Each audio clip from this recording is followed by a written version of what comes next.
Good morning. Welcome to the last day of CPAC. I can't believe it's already here. It's been so fast.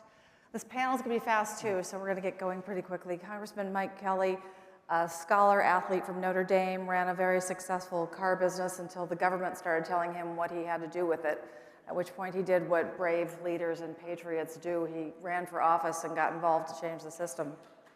Thank you. Jenny Beth Martin founded one of the most successful grassroots organizations ever, the Tea Party Patriots. Thank you for all you do, Jenny Beth.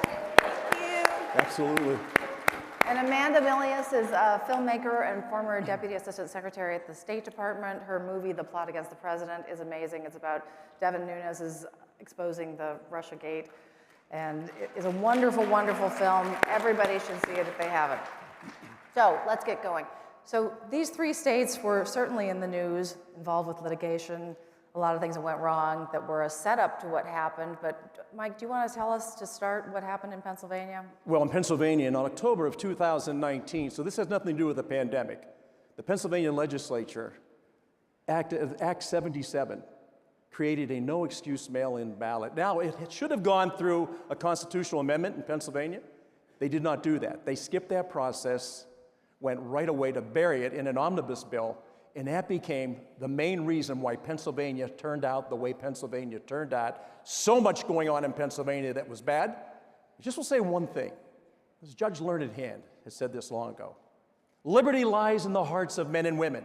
When it dies there, no constitution, no law, no court can save it. And I would just suggest to all of us, every one of those things that the judge said is taking place right now. The biggest disappointment for me is the Supreme Court of the United States of America not addressing voter laws that were broken this year. That is an abdication of their duty, their oath of office. Jenny Beth, we were watching Georgia from afar, and it turned into a hot mess itself. Do you want to tell us a little bit about what happened in Georgia? Yeah, in Georgia, we had a consent decree that our Secretary of State signed with the state Democratic Party, and it changed how absentee ballots would be handled in our state. So they were able to be requested outside the legal window. People were able to check a box in March and get an absentee ballot all the way through the runoff election in this past January. Signatures on the absentee ballots were not verified properly. And then the other thing that's really important to understand is that there are people who had mailing addresses, and you were supposed to register at the place where you live. They were registering at P.O. boxes. Many, over 18,000 of the addresses, either that were mailing addresses or the residential address, were listed in the United States Postal Service database as vacant addresses. And the problems go on. And in Georgia, the standard to contest an election is fraud, misconduct, or irregularities. And we had, at the very lowest bar, we had irregularities. And I think that we had misconduct and fraud as well. I saw the witnesses, I talked to the witnesses, I've seen the sworn affidavits from voters and poll watchers and poll workers who signed these things under penalty of perjury if they were lying. And I've seen the evidence, and I'm here to tell you Georgia had very real problems, and we should have had our evidence heard in a court of law. We never did, and had it been heard, I think the election would have been overturned. Amanda, you had similar issues in Nevada with evidence. You had quite a bit of evidence collected with witnesses who signed sworn affidavits. I understand hundreds of people, thousands of people called the hotline, and the judge wouldn't listen to your evidence either, would he? Well, you would know that because you were the one that was helping compile that evidence. Absolutely. I had the pleasure of working with Heather in Nevada, who was, by the way, a champion in Nevada. Super quickly, can I just say that I'd like to thank Matt Schlapp and CPAC for having this be a theme of this event, because it has become the most taboo topic in America. Suddenly, if you talk about election fraud, they accuse you of talking about something called the big lie, which is just an evil phrase to use to describe this, and we need to reject that narrative. It is so dangerous. Absolutely. And I'd also like to thank him. I don't know if you guys know this, but Matt Schlapp came out and personally fought alongside of us in Nevada, and he didn't have to. And he was down there fighting with us in dingy hotels, fighting it out. Right. I mean, he was really a personal fighter with us on this election fraud issue, and I think a lot of people don't know that, and it's just amazing. Anyways, yes, we did have some pretty bad fraud in Nevada, and that's not surprising because it's Nevada. And I had the pleasure of working there in 2016 and in 2020, and the thing that I got from that is this is not new. This is not a 2020 thing. You know, this is not some new thing that the Republicans made up because we lost an election. In 2016, you and I were stuck filling out affidavits and working with people because there was an abundance of fraud in 2016. And frankly, the Republican Party just didn't do anything about it. And that's what we need to change. We need to actually do something about it. For me, where is the RNC? Where's the plan for fighting election fraud in every single state? Like, it's not even, it's almost March. They don't want to talk about it.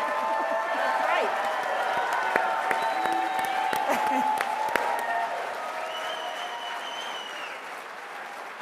But to actually answer your question, instead of going on the... No, clearly the audience agrees with you, and I think... Yeah, I think people, and it's okay to be angry, right? Like, they're going to tell us, like, oh, don't talk about it, it's the big lie. You're going to contribute to an insurrection if you talk about election fraud. And you're like, wait, that's crazy. We need all to push back on that, because that is an effort to silence us talking about this. And just to answer your question really quickly, because it is very important, over 130 unique cases of illegal ballots cast in Nevada.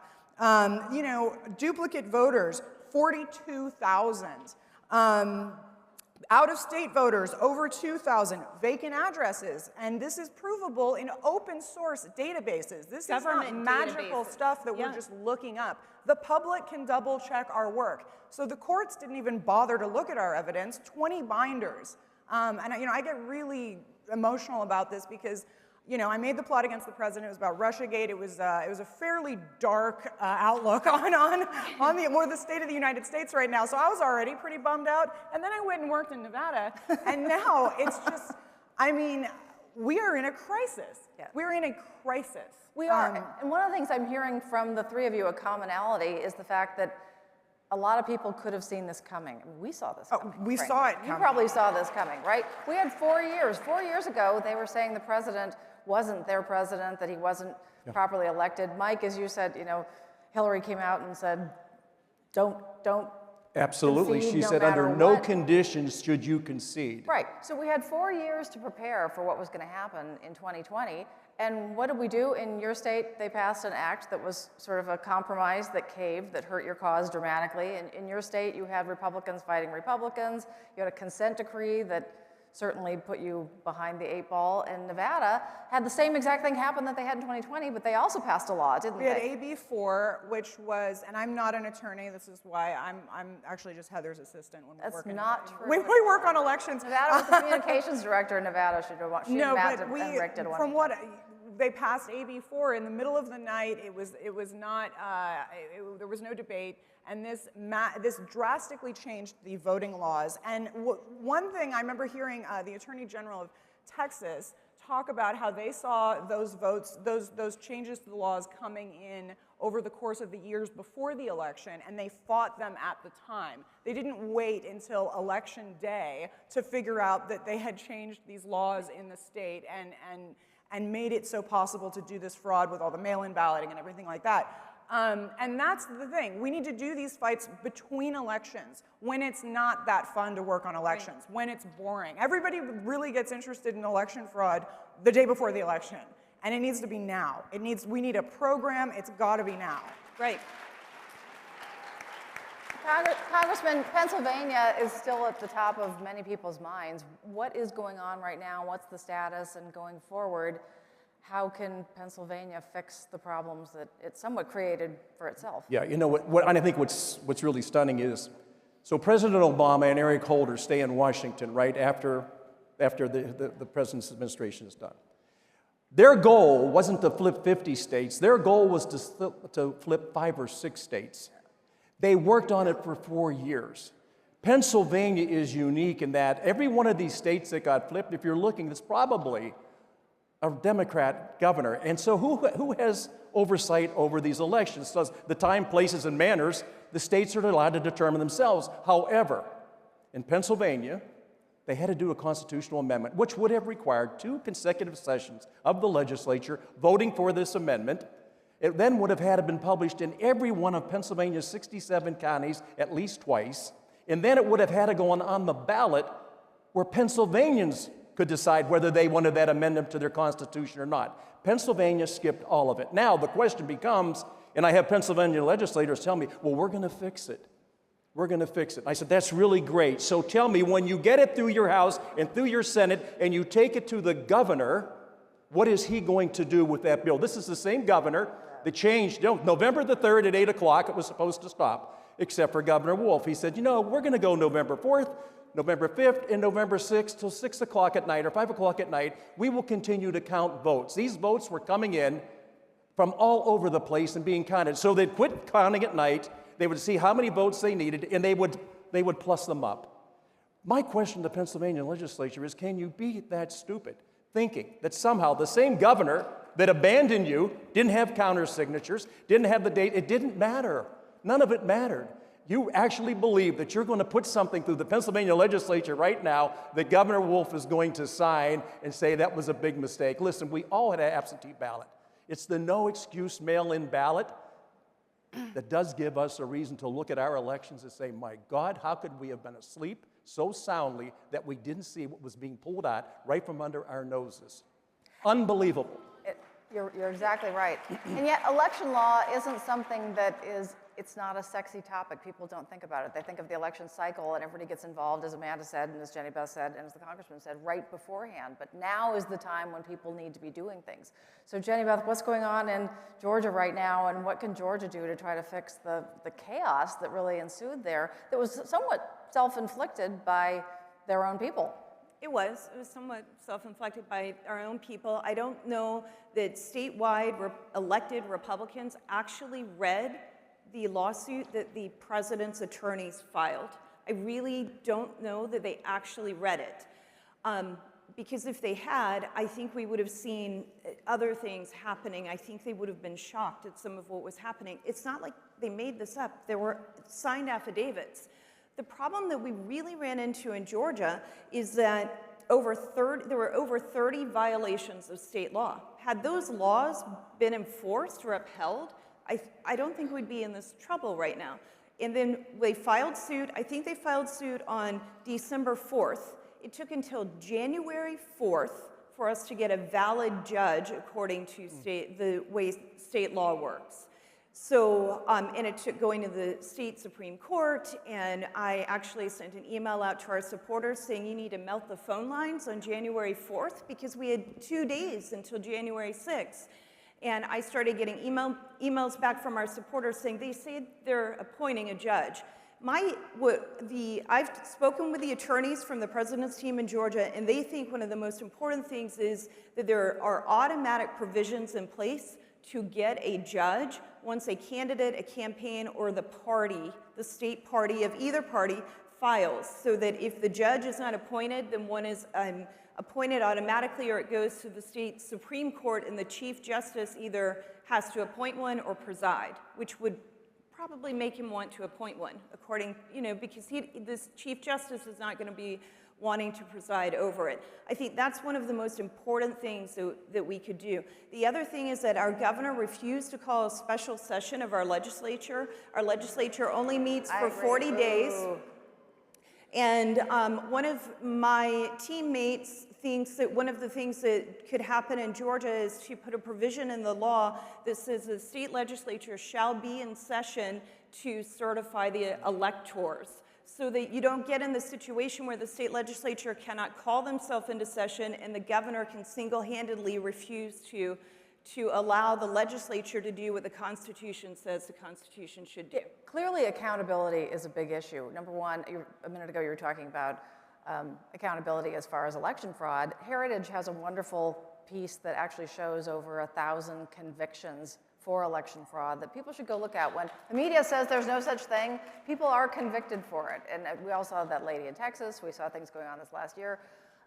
So accountability is a big factor. But accountability in just upholding the laws, too, as you were talking about judges and judges reading and interpreting the law. In Nevada, the Nevada case, the statute says that he should push it to the front of his calendar. It's an election contest. Election contests happen on a horrible calendar because they happen after an election. This one happened over the Thanksgiving holiday. Trying to find witnesses over Thanksgiving is almost impossible. The judge was supposed to put it at the front of his calendar and take care of it, and he wanted to kick out status conferences and things because he had other cases he had to deal with. When you're dealing with judges who haven't done this before, and it is a very esoteric area, that was part of the problem too, wasn't it, Amanda? I mean, you were hamstrung. The judge was like, we got to hurry up this conference call because I've got like a family law case that's waiting. It's really important. I was like, the Western civilization hangs in the balance. Don't worry about it. Like, okay, we'll just wait. But no, I mean, what you had said about them not reviewing your evidence, I mean, what happened with us and the judge, the most outrageous one was when we went to the Supreme Court of Nevada. I believe that they reviewed our 5,000 pages of evidence, sworn affidavits, photograph evidence, video evidence. By the way, we had this really weird thing where we just discovered a bribery ring while we were looking for election fraud in Nevada that has yet to be looked into by any law enforcement and is admitted in video, and it's out there, and check it out. It's called the Native Vote Project, and it's partially funded by the Open Society Foundation. So have fun with that, Media Matters. So the 5,000 pages of evidence, they reviewed it for 2 hours and told us they don't think that we have a case, and thank you and good night. Our judge, finally for the Superior Court, which is what we had to go through, was appointed or assigned on January 4th, and she set a date to hear it on Friday, January 8th. And then we did go before a federal judge on January 5th, and the federal judge said that Congress had to decide. So everybody was just passing the buck. Nobody wanted to make the decision, and nobody wanted to hear the evidence.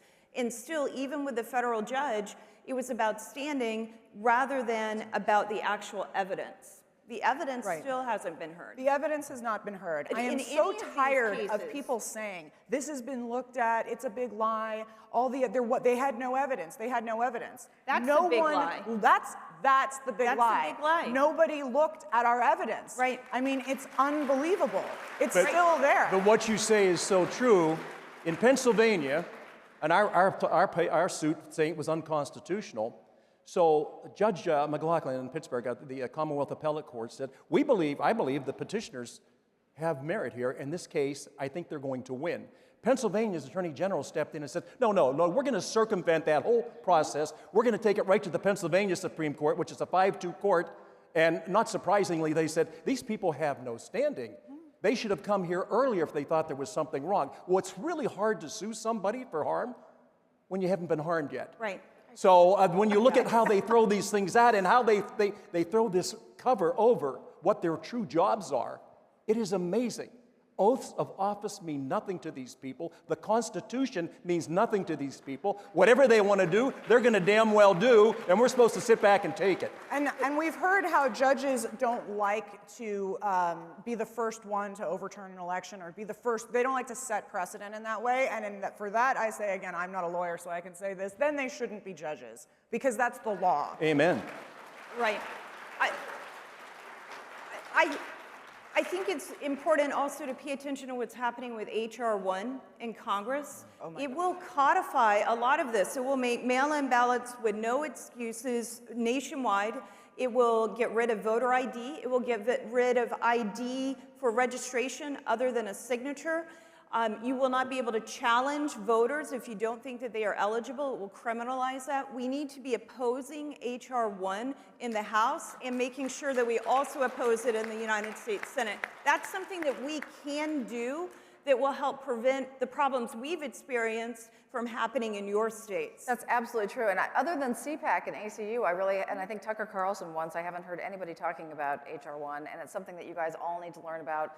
CPAC's educating people, but please talk to your state legislators too and make sure that they're aware of what's going on in Congress so that they can protect your states now while there's time and keep the dialogue going. And For the media to try to silence us on this topic, it's about the most un-American thing you can possibly do. So please keep the discussion going. I want to thank all our panelists. I wish we had more time. I know there's another panel later today on what to do and how to fix things. I wish we could all crash that and help, because I know we have ideas. But thank you all for coming, and enjoy the rest of CPAC. Thank you. And thank you.